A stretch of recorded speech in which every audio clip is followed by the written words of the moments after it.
இப்ப காங்கிரஸ் கட்சி வளரணும் அப்படின்னா, நம்ம திமுகவோட இருந்தா வளர முடியாது. நம்மளுக்கு உண்மதான். அதிகாரத்துல பங்கு வராது. உண்ம. அதனால தாவேகாவோட போவோம். உண்மதான். அப்போ இது முழுக்க முழுக்க உங்க கட்சிய வளர்ப்பதற்காக மட்டுமே நீங்க ஆமா. தாவேகால சேர்ந்த மாரி எல்லா இருக்கு. கட்சியும் பின்ன எதுக்கு நடத்துறோம்? நாங்க என்ன என்ஜிஓ நடத்துறோமா?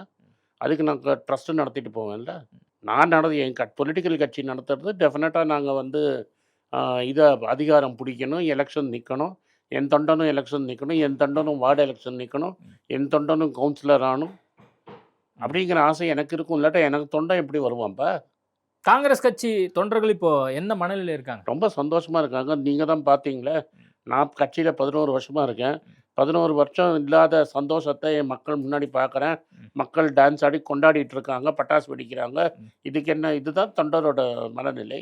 இப்ப ராகுல் காந்தி எப்போ விஜய் அவர்கள மீட் பண்ண போறாரு? நாளைக்கு கன்ஃபார்ம் தான் நாளைக்கு வருவாரு. நான் சொல்லணும்னா. எனக்கு தெரியாது. அப்போ முதலமைச்சரா விஜய் அவர்கள் பங்கேற்கும் பொழுது ராகுல் காந்தியும் கூட இருப்பார்.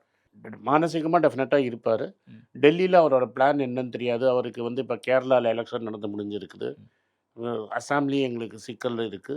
இந்த கஷ்டமான சமயத்துல அவரால வர முடியுமான்னு தெரியாது. ஆனா மானசீகமா டெஃபினட்டா இருப்பாரு. அதுல எங்களுக்கு எந்த சந்தேகமும் கிடையாது.